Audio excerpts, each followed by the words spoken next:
오늘 본문은 사도 바울의 설교를 들은 비시디아 안디옥 사람들의 각기 다른 반응에 대해서 말씀하고 있습니다. 여러분, 우리의 인생에서 반응은 매우 중요한 것입니다. 나의 반응에 따라서 상대방도 달라지기 때문에 그렇습니다. 나의 반응이 좋으면 상대방도 나를 기뻐하게 되고 그 관계는 좋아지게 됩니다. 소통 전문가 김창옥 씨의 말에 의하면 사랑받는 사람의 특징, 그 특징 가운데 하나가 반응이 좋다라는 것입니다. 상대방의 말에 대해서 선하게 반응하고 부드럽게 반응하고 인격적으로 반응하고 유쾌하게 반응하고 관심 있게 반응하고 그렇게 또 건강하게 반응하면서 그 사람이 사랑을 받더라는 것입니다. 그래서 가정에서 보니까 누가 행복한 부부로 사느냐 보니까 반응이 좋은 부부들이더라는 거예요. 우리는 경제를 이야기합니다만은 인간은 인격을 가졌기 때문에 그 서로의 반응 속에서 사랑을 확인하고 그 확인된 것 안에서 행복을 누리고 또 고마운 마음을 전하면서 행복을 키워내더라는 것입니다. 그렇습니다. 반응이 좋아야 됩니다. 차갑게 반응하거나 못 들은 척하거나 나쁘게 반응하거나 또 사납게 반응하면 모든 좋은 것이 다 단절되게 되어 있습니다. 차가운 사람에게 어떻게 따뜻하게 다가가게 되겠습니까? 예, 사나운 사람에게 어떻게 좋은 것을 가지고 가겠습니까? 사랑도 행복도 나쁜 반응의 자리에는 임할 수가 없는 것이죠. 그러니까 많은 사람들이 나의 나쁜 반응을 통하여 복을 내쫓거나 좋은 것에 모든 것에 벽을 치면서 이 세상을 살아가고 있다, 이렇게 말할 수 있습니다. 그리스도인이 누구냐? 그리스도인들은 복된 사람으로 자꾸 변화되어가는 사람입니다. 그가 하는 짓이 다 복되어야 됩니다. 왜냐하면 그리스도가 우리를 새롭게 거듭나게 하셔서 복된 인생으로 만들어냈기 때문에 그 행위가 무엇을 하든지 그 행위에도 복된 짓을 하게 돼 있는데 그 가운데 하나가 반응이라는 것입니다. 반응. 우리의 삶 속에 나의 복스러움이 저리로 가고 그 저리로 간 그 복스러움이 그 복을 다 안고 오는, 그래서 동서남북 사방이 그리고 내 곁에 모든 사람들이 나에게 복을 실어오는, 그리고 하나님도 나를 기뻐해서 복을 주는 그런 은총 안에 거하는 우리가 되어야 하겠습니다. 특별히 모든 것 중에 가장 귀한 것은 하나님 말씀, 하나님의 은혜에 대한 반응입니다. 우리는 하나님의 말씀에 대해서 잘 반응해야 합니다. 우리가 하나님의 말씀을 들을 때 마음속으로 아멘, 아멘 하고 반응을 하는데, 이 아멘이 뭡니까? 네, 그렇게 될 줄로 믿습니다. 이 반응을 하는 것입니다. 그러니까 어떤 말씀을 드릴 때 아멘, 그렇게 될 줄로 믿습니다. 그렇게 될 것입니다. 그렇게 될 것에 동의합니다. 이렇게 반응하는 그 사람, 그가 은혜 안에 거할 사람이라는 것입니다. 제가 신학교에서 강의를 하면 강의가 참 쉽습니다. 왜냐하면 그 반응들이 너무 좋기 때문입니다. 작은 말을 해도 아멘 하고 그 뜨거움이 말도 못합니다. 지난 금요일에 이제 종강을 했습니다마는 그 강단에 서면 벌써 빨아들이는 힘이 다릅니다.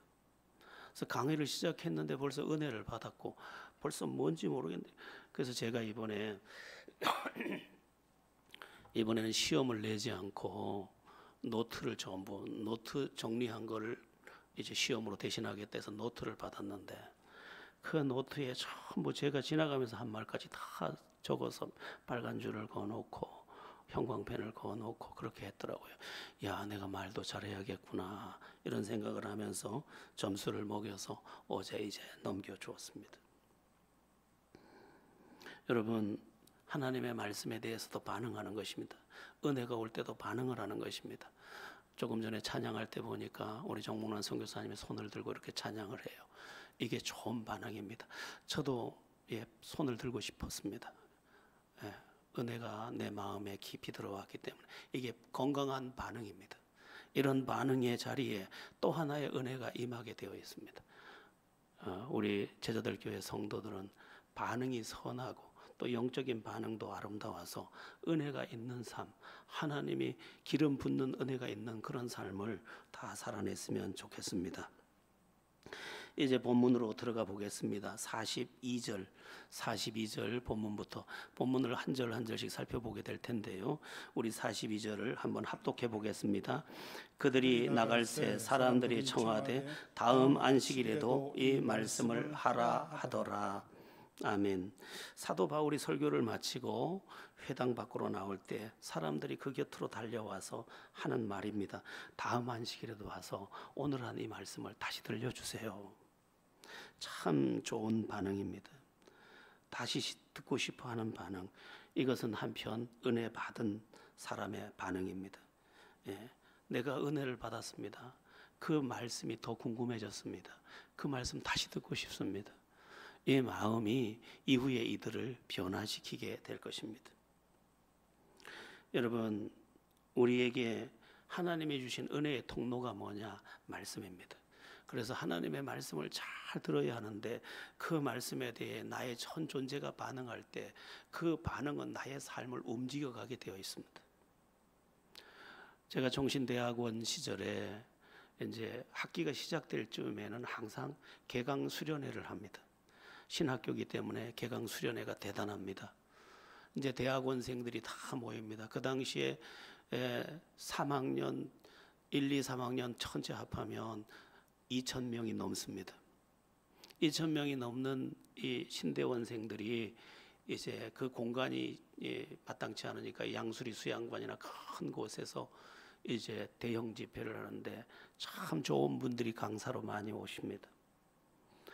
근데 그 이재환 선교사님이라고 감비아에서 아주 그 사역을 잘 감당하시는 그분이 이제 그 말씀을 전하는데 우리는 처음 불덩어리가 됐습니다. 아멘, 아멘 하면서 자기 인생들을 화답하곤 했습니다. 근데 그렇게 화답받은 사람들의 인생이 어떻게 됐느냐? 그날 은혜 받았던 사람들이 태반이 선교사로 나가고 우리 교회가 파송한 정 이브라임 선교사도 그날 받은 은혜를 가지고 지금 선교지에서 목숨을 걸고 있는 겁니다. 화답은 하나님의 말씀에 대한 화답은 내 다음 페이지를 여는 통로가 되는 것입니다. 하나님의 말씀에 대한 반응, 그 말씀을 붙잡고 아멘 하고 그 말씀을 살아내는 삶의 자리에 하나님의 뜻이 있고 하나님의 역사가 나타나게 되어 있는 것입니다. 여러분, 하나님의 말씀을 듣고자 하십시오. 여기 나올 때도 사모하는 마음, 제가 늘 이야기하죠. 우리 사람들의 모임이지만 사람들의 모임 이전에 하나님과 나와의 만남입니다. 하나님과의 나와의 만남이 다 되고 나면 이 옆은 저절로 다 하나님이 내 마음을 주물러 놨기 때문에 모든 것이 다 부드러워졌고 내 마음에서 선한 것이 다 나가기 때문에 주변은 저절로 자꾸 좋아지게 돼 있는 것입니다. 억지로 저 사람을 권해서 그렇게 되는 거 아닙니다. 거룩한 욕심을 가지고 말씀을 통해서 은혜를 받고 은혜를 받아서 하나님 뜻대로 살겠다 이런 마음으로 나와서 말씀을 드릴 때 아멘 내가 그렇게 하겠습니다. 만약 그런다면 우리의 삶은 정말 위대한 인생으로 금방 날개짓하게 될 것입니다. 그런 은혜가 우리 제자 가족들에게 넉넉하게 임하기를 예수의 이름으로 축원합니다. 이제 43절을 읽어보겠습니다. 합독합니다. 회당의 모임이 끝난 후에 유대인과 유대교에 입교한 경건한 사람들이 많이 바울과 바나바를 따르니 두 사도가 더불어 말하고 항상 하나님의 은혜 가운데 있으라 고나니라. 아멘. 유대인들 그 중에 이미 유대교에 입교했던 사람들이 복음을 듣고 지금 진리의 말씀을 듣고 돌이켜서 바나바와 바울을 따랐다 이렇게 되어 있습니다. 여러분, 기독교가 이것입니다. 이전에 내가 의지하고 기댔던 곳에서 돌아서서 주님의 말씀을 따라가는 것, 그게 기독교입니다. 단군교의 교주였던 김혜경 씨라는 분이 계십니다.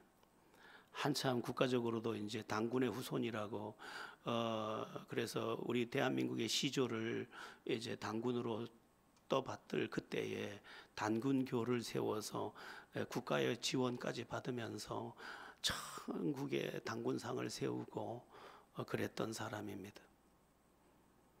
근데 이 김혜경 씨가 어떤 계기를 통해서 이제 말씀을 듣고 변화를 받고 주님의 사람이 됩니다. 그리고 그가 책을 한 권 썼습니다. 주여 사탄의 왕관을 벗었나이다. 마귀가 씌워준 그 왕관을 이제 벗고 주님의 종이 됐다는 것입니다. 그 이후에 그는 신학을 하고 지금은 목사로 있습니다. 이 김혜경 씨는 무당대학까지 세웠다. 무당대학. 어떻게 하면 쪽집게 무당이 될 수 있는지, 어떻게 하면 굿을 제대로 할 수 있는지를 가르치기 위해서 무당대학을 세웠던 사람입니다.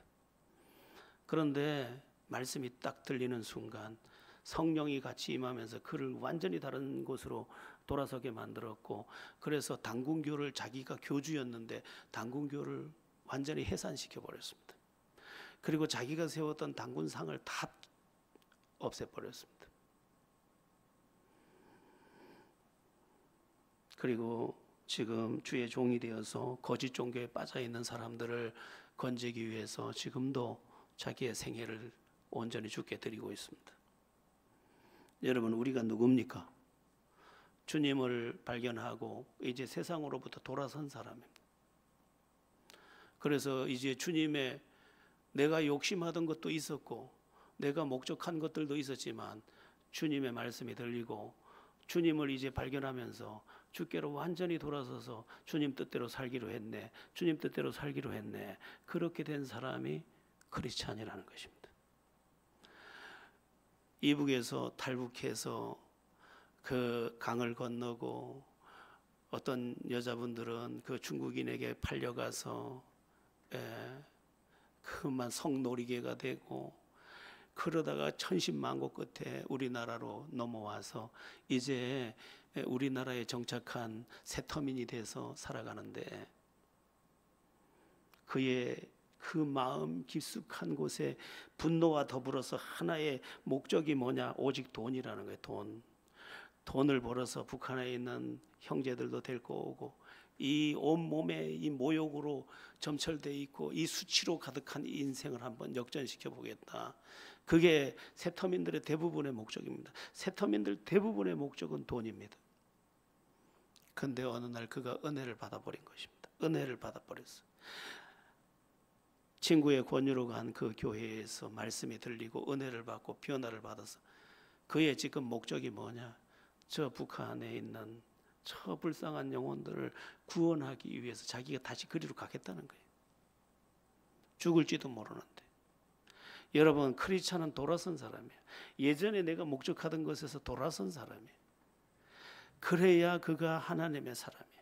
그런데 돌아서지도 않고 안 돌아선 것도 아니고 돌아선 것도 아니고 중간지대에 머물면서 영적 삶도 아니고 육적 삶도 아니고 은혜 안의 삶도 아니고 세상 사람도 아닌 이상한 괴물이 하나 있는 그 삶을 사는 것이 이 시대의 가장 큰 비극이라는 거예요.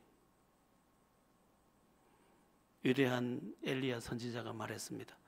만일 여호와가 하나님이면 그만 섬길 것이고 만일 바알이 하나님이면 그만 섬길 것이니라. 어느 때까지 너희가 둘 사이에서 머뭇머뭇하겠느냐. 진짜가 되라는 거예요. 진짜가. 여러분, 우리 진짜가 돼야 합니다. 지금 우리의 신앙이 너무 세속화되어 버렸습니다. 그러니까 능력도 나타나지 않고 하나님의 은사도 내게 임하지 않고 너무너무 다른 종교로 전락을 해버렸어. 기도도 응답될 것이라고 믿어지지 못하는 너무너무 가여운 우리들.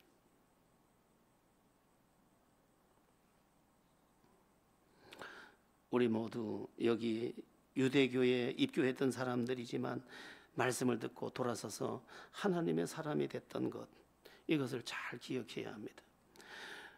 특별히 오늘 그 본문 후반부에 또 43절 후반부에 두 사도가 더불어 말하고 항상 하나님의 은혜 가운데 있으라 권하니라. 이 말씀도 기억해야 합니다. 은혜 안에 거해야 합니다. 은혜가 없는 삶을 살지 않도록 나와 싸워야 됩니다. 항상 마귀는 은혜를 뺏어가려고 합니다. 여러분 안에 은혜가 있습니까? 은혜가 있어야 합니다. 하나님의 사람 속에는 뭐가 있어야 되느냐? 하나님의 은혜가 살아있어야 돼. 꿈틀거리는 은혜, 주여 할 때도 내 안에서 꿈틀거리는 감격이 있어야 되고, 주여 부르기만 하면 위로가 되는 은혜가 내게 있어야 그게 정상인 것입니다. 우물도 아무 데서나 길러 올리는 게 아니에요. 그 밑에 물이 있어야 길러 오르는 것처럼 내 안에 은혜가 있어야 주님의 은혜가 합해지면서 은혜의 샘이 폭발을 하는 것입니다. 흔들릴 법한 일들이 세상에 많습니다. 그러나 우리는 은혜 안에 있으라 한 이 말들, 흔들리지 말라는 말로 기억하고 은혜 안에서의 삶을 날마다 살아가는, 기도 안 하면 죽는 줄 알고 은혜 없으면 죽는 줄 알고, 그런 거룩한 두려움 딱 붙잡고 하나님의 사람으로 당당하게 주의 뜻 가운데 행하는 모두가 되기를 예수 이름으로 바랍니다. 자, 이제 44절을 보겠습니다. 본문 44절입니다. 그 다음 안식일에는 온 시민이 거의 다 하나님의 말씀을 듣고자 하여 모이니, 바울이 전한 설교의 소문이 온 도시에 퍼졌던 것 같습니다. 비시디아 안디옥 전 지역의 사람들이 다, 온 시민이 거의 다 하나님의 말씀을 듣고자 모였다, 이렇게 되어 있습니다. 여러분, 관심은 누구에게나 있습니다. 인간은 영적인 존재로 만들어졌기 때문에 관심은 누구에게나 있습니다. 그런데 거기에 한 가지가 더해져야 합니다. 그게 뭐냐? 은혜가 임해야 되는 겁니다. 예수 그냥 믿는 거 아닙니다. 은혜가 임해야 믿는 겁니다. 지독하게 못 믿을 것 같은 그 사람에게도 은혜가 임하면 되지만, 잘 믿을 것 같은 그 사람에게도 은혜가 안 임하면 안 되는 거예요. 사람이 참 선한데도 은혜가 안 임하면 안 되는 거예요. 사람 참 못된 것 같은데 은혜가 임하면 그게 되는 거예요. 여러분, 은혜가 임하면 믿어지고, 믿어지면 내 삶의 가치관들도 바뀌고, 세계관도 바뀌고, 목적도 바뀌고, 성품도 바뀌고, 다 모든 것이 다 변화가 됩니다. 보라, 이전 것은 지나갔으니 새 것이 되었도다가 내 안에 실지의 사건이 되어 들어오게 되는 것입니다. 여러분, 주님 앞에 나올 때마다 기도하십시오. 주님, 나에게 은혜를 주시옵소서. 이번에 그 순교지에 가서 첫 번째 방문했던 곳이 26명의 순교자들의 현장이었습니다. 첫 번째 도착한 곳이, 저희들은 이번에 순교지만 돌았습니다. 총 900km를 움직이면서 순교지 탐방이었기 때문에 순교지만 갔습니다. 첫 번째 순교지가 26명 현장이에요. 근데 거기에 한국인도 있고, 뭐 끌려와서 거기에서 한국인도 있고 다 있었는데, 그 장면을 하나하나 보고 설명을 들으면서, 이야, 이거 나라면 감당할 수 있었을까? 이걸 감당할 수 있었을까? 그 생각이 너무 많이 들더라고요. 그러나 여러분, 제가 뭐 글을 쓰고 또 썼지만은 감당할 은혜를 주시옵소서, 그렇게 썼는데, 여러분, 죽는 순간에도 하나님이 죽을 힘을 주시면 죽을 수 있습니다. 이 사람들이 얼마나 독하게 사람을 죽이는지, 여기 그 옆구리 있는 쪽에 칼집을 다 내가지고, 생선 칼집 내듯이 내가지고요, 조수 간만에 차가 있는 곳에 갔다가 묶어놔가지고, 이게 피가 확 흘러 나가면 물고기들이 와서 막 그 피를 빨고, 이 물이 다 빠지면 떼약볕에서 이게 그냥 터져 나가고, 그러다가 길게 살면 3일, 5일도 살고, 그 광경을 저 산에서 그 가족들이 보는 거예요. 나섰다간 다 죽기 때문에 나서지도 못하고. 그런데도 찬송하고 죽는 거예요. 찬송하고 죽는 거예요. 찬송하고. 이게 가능하냐, 이게 불가능한데 은혜 주시면 되는 거예요. 아니, 저분은 어떻게 저래 헌신하고도 또 헌신하지? 하나님이 은혜 주시면 되는 거예요. 저 사람은 어떻게 저런 형편에서도 찬송하지? 하나님의 은혜 주시면 되는 거예요. 은혜 안 주면 안 되는 거예요. 여기 지금 모여있는 우리가 왜 아름다울 수 있느냐? 은혜가 있으면 아름다운 거예요. 은혜 없으면 그 괴물이 앉아 있는 거예요.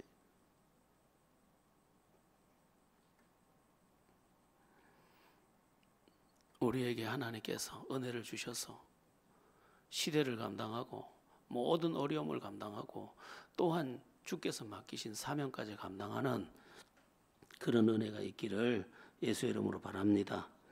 자, 이제 45절을 보겠습니다. 45절입니다. 시작. 유대인들이 그 무리를 보고 시기가 가득하여 바울이 말한 것을 반박하고 비방하거늘. 오늘 설교 제목이 나는 어떻게 반응하고 있습니까? 인데 여기 지금 45절에 나오는 유대인들은 그 반응이 아주 나빴습니다. 말씀을 듣고 은혜를 받고 주님을 따르는 사람들이 있는가 하면 시기심이 가득해서 사울의 말을 반박하고 이 바울의 말을 반박하는가 하면 비방했다, 이렇게 되어 있습니다. 영적으로 말하면 마귀가 그 사람의 시기하는 마음을 사용하고 있고 나쁜 반응을 하게 만들었다.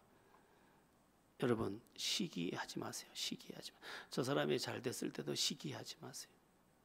아, 하나님 앞에 온전히 서면 다 잘 되는 거구나, 이렇게 여기고 나도 잘 되는 삶의 자리로 들어가면 됩니다. 누군가 복되거든, 아, 나도 믿음 안에서 복되고자 하십시오. 누군가 헌신하는 것 안에서 존중을 받거든, 나도 헌신하는 사람이 되십시오. 좋은 반응을 하셔야 합니다. 시기하는 영은 우리를 죽입니다. 무조건 죽입니다. 시기하는 영으로 망한 대표적인 사람이 사무엘상에 나오는 사울이라는 이스라엘 초대 왕입니다. 그가 처음 왕이 될 때는 그가 겸손했고, 그래서 다른 사람들보다도 머리가 하나 더 있을 만큼 키가 커서 준수했습니다.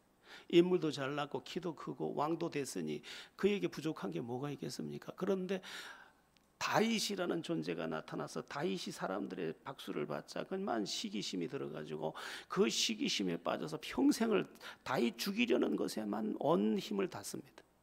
결국은 정신병에 들고 아들하고 같은 날에 죽고 그 가문이 완전히 쑥대밭이 되고 자기가 시기했던 다윗만 영원한 왕의 자리에 올라가게 됩니다. 여러분, 시기심 이거 무조건 예수의 이름으로 물리치셔야 합니다. 제가 언제 한번 이야기했나요? 제가 한 3개월마다 차를 한 대씩 샀어요. 많이 살 때는 한 달에 2대도 샀어요. 그만큼 사업이 번성했어요, 제가. 그런데 한 사람이 그걸 너무 힘들어해요. 저 진 선생은 예수 믿은 지도 얼마 안 됐는데 복은 혼자 다 받고 앉았고, 자기는 제가 이제 차를 사면 교회 마당에 세워놓으면 목사님 나와가지고 기도해주고 마당 한 바퀴 돌려주면 그 다음부터 내가 운행을 하니까 그 교회 마당에 서 있어도 같이 기도합시다 해도 기도를 참여 안 해요. 그래, 왜 안 하냐고 물으니까 자기는 배가 아파서 거기 못 간대요. 배가 아프냐? 안 되대요. 안 돼. 우리 집에서 일용직 일도 했어요, 그 사람이. 그런데도 그게 안 되는 거예요. 여러분, 시기한 망해요. 제가 궁금해서 얼마 전에 그 부인 권사님이 전화가 왔어요. 목사님 잘 계시지요? 하고 나한테 전화가 왔어요. 그래서 그 남편 이름을 대면서 어떻게 계십니까? 하니까 똑같습니다. 그러다. 더 이상 설명이 필요 없어요. 시기하는 영은 마귀가 주는 시기하는 마음을 마귀가 사용하면 그는 꼼짝을 못해요. 시기심에 빠지면 안 돼요.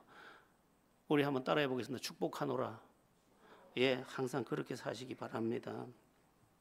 46절을 이제 보겠습니다. 46절입니다. 바울과 바나바가 담대히 말하여 이르되 하나님의 말씀을 마땅히 먼저 너희에게 전할 것이로되 너희가 그것을 버리고 영생을 얻기에 합당하지 않은 자로 자처하기로 우리가 이방인에게로 향하노라. 아무리 좋은 것이라도 내가 거절하면 나의 것이 될 수 없습니다. 그리고 그 좋은 것은 다른 사람에게 가게 되어 있습니다. 유대인들이 복음을 거절하자 그 복음이 이방인에게로 넘어가고 있는 것입니다. 여러분, 여러분에게도 좋은 기회는 하나님께서 끊임없이 줍니다. 그런데 받아들이지 않으니까 다른 사람이 다 가져가는 것입니다. 여러분, 좋은 것이 오면 그냥 받으세요. 예, 제가 여러분들 한 사람 한 사람 누구 이제 만나자 할 거예요. 예? 제가 만나자 할 거예요. 그러면 목사님이 나한테 부탁할 게 있나 보다. 내가 믿어워서 부르나 보다 여기고 네 하고 오세요. 제가 부르는 사람한테 짐을 좀 드리려고 그래요. 근데 그게 짐일까? 나중에는 그게 날게 될 겁니다. 특별히 우리가 말씀을 받아들이는 것, 주신 사명을 받아들이는 것, 짐을 받아들이는 것, 이것이 복된 것입니다. 제가 계속 고민하면서 질문하는 게 있습니다. 메모지를 앞에 A4 용지를 놓고 끝도 없이 쓰고 지우고 쓰고 지우고 쓰고 버리고 합니다. 진학년, 너는 어떤 교회를 원하지? 이 질문에 대답하는 겁니다. 제가 계속해서 수십 페이지를 쓰고 수십 페이지를 써서 버리고 수십 페이지를 다시 쓰고 하면서 낸 결론이 두 가지입니다. 제가 원하는, 그리고 하나님이 저에게 주신 교회의 비전은 딱 두 가지였습니다. 정리를 하니까. 하나는 행복한 교회, 말씀과 성령의 은혜 안에서 그리고 사랑 안에서 행복한 교회, 이게 제가 마음에 가득 담고 있는 거더라고요. 그런 교회 돼야 되지 않겠습니까?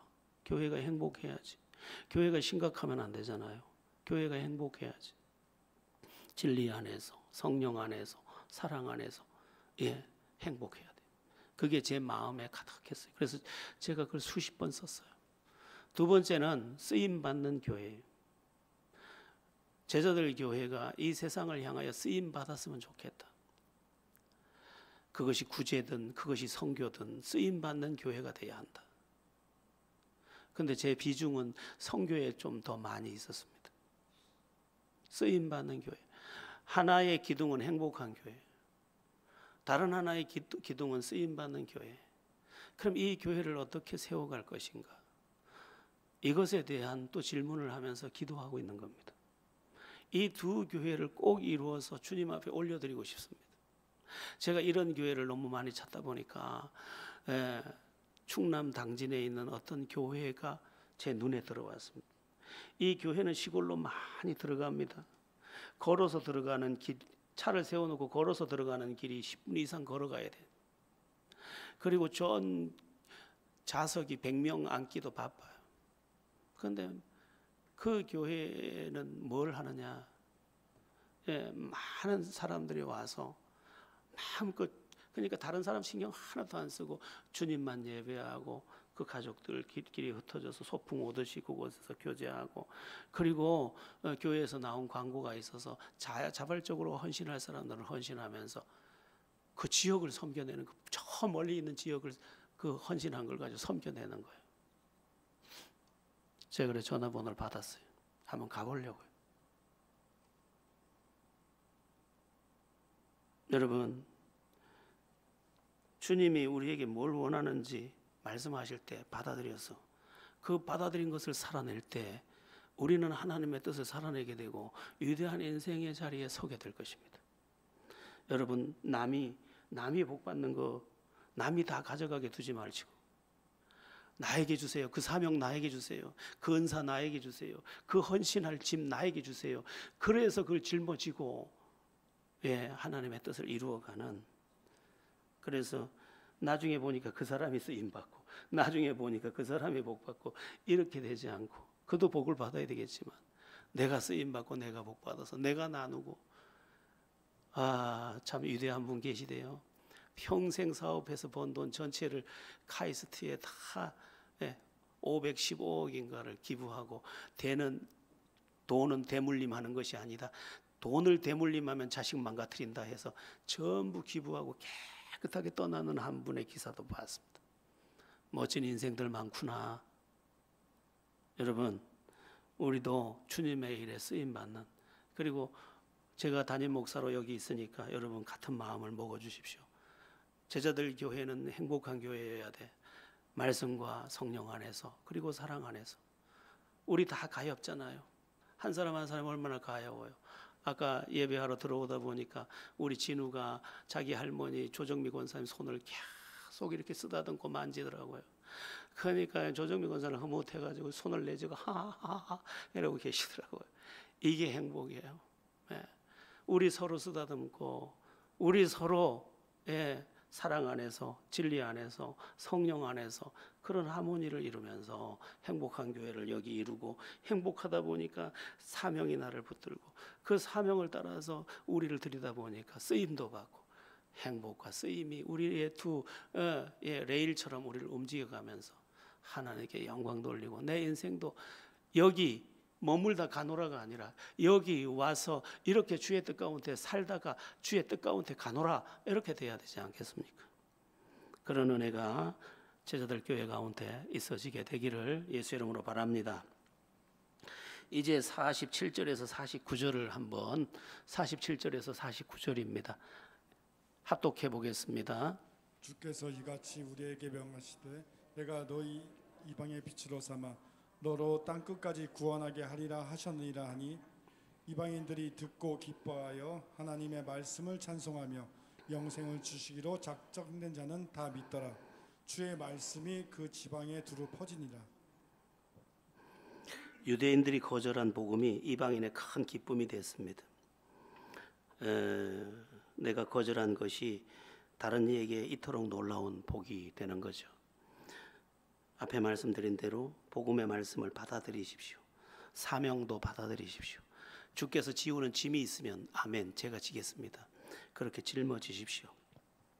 그것이 복입니다. 이번에도 제가 일본에서 그 가이드하는 김대호 선교사님이라는 분과 여러 가지 교제를 하면서 보니까, 야, 정말 저 짐을 지려고 하는구나. 일본을 짊어지려고 하네, 저 사람이. 그래서 참 은혜가 되었습니다. 마지막으로는 제가 이제 뭐 노회장이고 대표였으니까, 제가 대표로 갔으니까 제가 그 사람을 안아주고 서로 안아주고 이제 마무리를 했습니다만, 우리 모두가 다른 이에게 이 복이 가는 게 아니고, 다른 이의 기쁨 되는 거 아니고, 내가 쓰임 받는 것이 먼저다, 이 의식을 가지고 복음을 받아들이고 사명을 받아들이고 짐을 받아들이는 그런 은혜가 있기를 바랍니다. 48절 후반부를 또 특별히 보면 영생을 주기로 작정된 자는 다 믿더라, 이렇게 되어 있는데, 하나님의 택한 백성이 주님을 믿는 겁니다. 우리가 믿어졌다면 하나님이 창세전에 우리를 선택해 준 겁니다. 에베소서 2장에, 에베소서에 가면 틀림없이 이 사실을 정확하게 말하고, 창세전에 너희를 그의 기쁘신 뜻대로 예정하사. 이 왜 이야기가 에베소서에 나오느냐? 에베소 성도들이 그 당시에 기독교 박해, 대박해 속에 들어가 있었습니다. 그러니까 예수 믿는 사람들이 잡혀가서 죽고 가죽이 벗겨지고 그런 엄청난 일을 당하니까, 괜히 내가 예수를 갑자기 믿어가지고 이런 일을 경내하는 생각을 하는 사람들이 있었는데, 아니라는 거예요.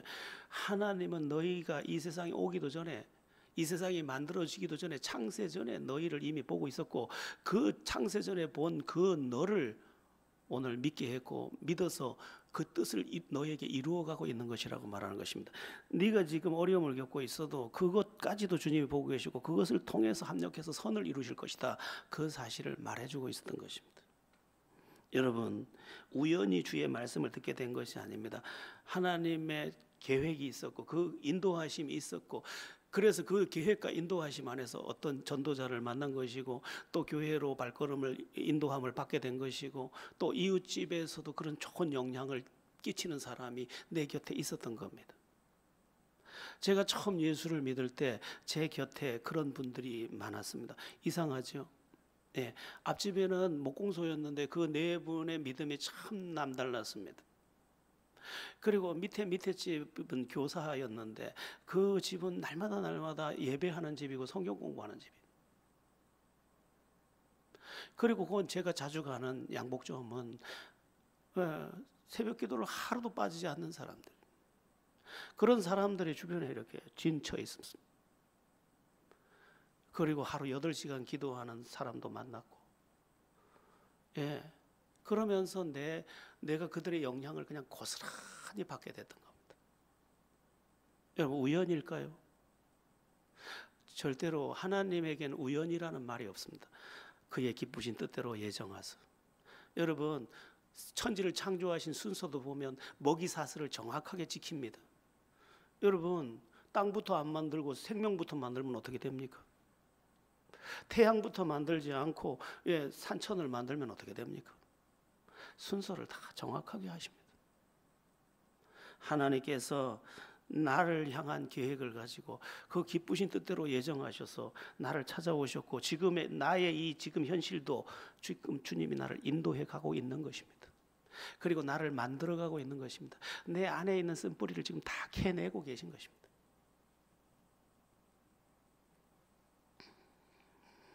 여러분, 예수가 믿어지면 감사하세요. 지금 이 시간도 하나님이 여러분을 인도하고 계십니다. 아멘.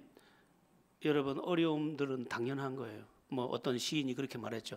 흔들리며 피지 않는 꽃이 어디 있으랴. 예, 인생을 이야기한 거죠. 흔들리지 않는 꽃이 어디 있어요? 다 사연이 많아요. 예, 제가 이야기했죠. 이 세상에 노사연 한 사람만 빼놓고 다 사연이 있다고. 다 사연이 있습니다. 그리고 믿으세요. 여기까지 인도하신 하나님께서 앞으로도 인도해 주실 것입니다. 그리고 하나님이 나를 잘 인도하시고 계심을 믿으십시오. 그리고 맡겨드리세요. 생긴 거, 가진 거, 그 모든 것도 하나님이 적당하게 하셨음을 인정하세요. 제가 이번에 이렇게 선교지를 가서 같이 이렇게 목사님들 다 같이 이렇게 장로님들하고 이렇게 같이 가다 보니까 이렇게 키를 재보니까 제가 키가 제일 작은 것 같아요. 나만한 사람 딱 한 사람이 있더라고요. 근데 키가 작아서 어떻습니까? 예, 작으면 어때요? 내게 하나님이 계신데. 여러분, 제가 작다고 여러분 저를 무시할 수 있습니까?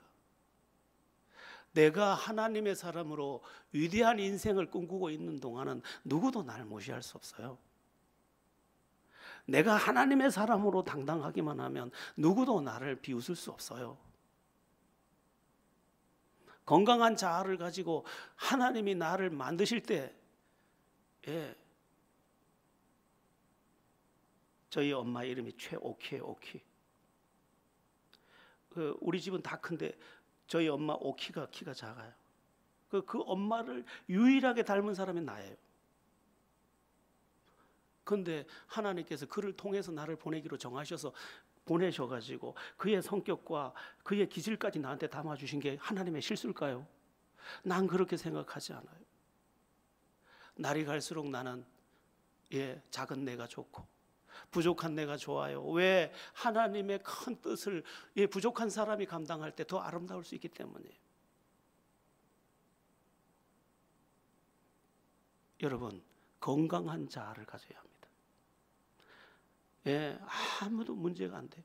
제가 지난번에 어떤 교회 예배를 인도하러 갔더니 하필이면 그 교회 담임 목사는 한 1m 85되고 서기 목사님도 한 1m 80되고 그 순서를 맡은 사람이 전부 한 180 정도 다 넘는 사람 순서를 맡고 노회장이라는 것만 이렇게 키가 커요. 그러니까 이 담임 목사가 받침대를 하나 갖다 놨더라고요. 받침대를. 그러면서 목사님, 아이고 제가 실례가 될 짓을 했는지 모르겠어요. 목사님 올라가셨다 내려오면 밑에 거 빼고 다시 놓고 이렇게 해볼게요. 이래서 괜찮은데 나 꽃을 앞에 놔가지고 키가 작은 사람 앞도 안 보이게 만들어 놨어요. 그래도 난 아무 불편함 없어요. 마이크는 내리면 되고.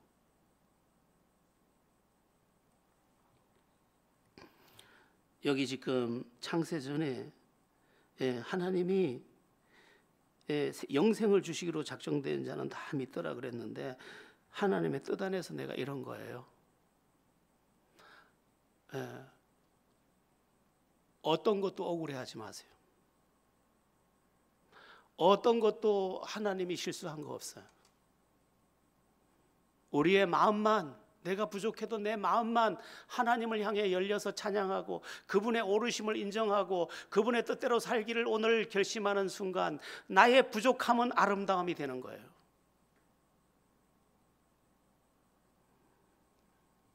건강한 자아를 가진, 그래서 하나님께 영광 돌릴 제목만 있는 그런 우리가 다 됐으면 좋겠습니다. 이제 50절 보겠습니다. 50절입니다. 시작. 이에 유대인들이 경건한 귀부인들과 그 신의 유력자들을 선동하여 바울과 바나바를 박해하게 하여 그 지역에서 쫓아내니, 여기 또 다른 회방이 나옵니다. 시기심에 붙들려 있는 유대인들이 이번에는 귀부인들과 그 신의 유력한 사람들을 선동하고 있습니다. 악은요, 잘하는 속성이 있고 악에도 지혜가 있어요. 여러분 안에 악한 지혜가 없겠지만 악한 지혜는 빨리 버리세요. 나쁜 지혜를 가진 사람이 있어요. 그 인생은 마귀의 도구만 되지 쓸 데가 한 개도 없어요. 우리는 복된 것의 전달자, 복된 것을 선동해내야 돼요. 기도하는 일을 내가 불씨가 되고, 전도하는 일에 내가 불씨가 되고, 함께 주의 일을 섬겨 나가는 일에 내가 좋은 불씨가 되고. 그래서 우리 교회 저 전도사님 오셨을 때 제가 책을 하나 읽어보라고 줬어요. 일본 우네스키 요잔의 이야기, 불씨라는 책 2권이에요. 읽어보라고. 그 불지 피는 이야기 얼마나 멋진지 몰라요. 존 F 케네디가 존경했던 인물, 유일하게 존경했던 인물, 우네스키 요잔. 정말 읽어보면 뜨거워요. 저는 그 책 읽으면서 정말 감동을 많이 받았어요. 여러분, 좋은 역할에 좋은 선동자가 됐어요. 이런 선동이라는 말 자체가 벌써 부정적이니까 좋은 영향력의 사람들이 됐어요.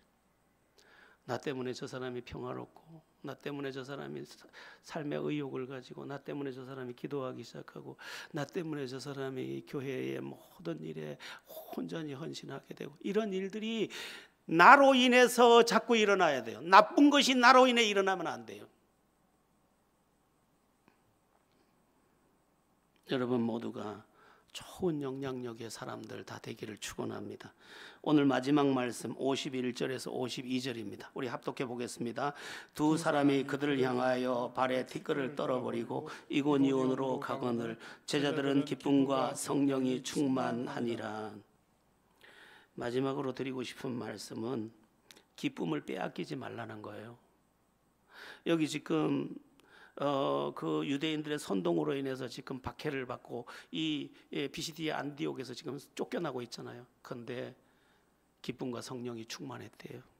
기쁨을 빼앗기지 않은 거예요. 은혜도 빼앗기지 않은 거예요.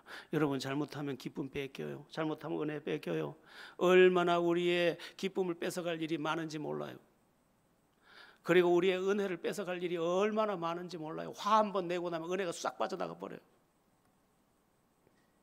요즘엔 어떤 일이 나를 화나게 하면 저는 딴 데를 봐요. 그것도 안 되면 주여 그렇게 해요. 속으로 말해요. 은혜가 빠져나가면 안 되니까. 은혜의 생기가 내 안에 있어야 하기 때문에. 여러분, 어떤 경우라도 기쁨을 빼앗기지 마세요.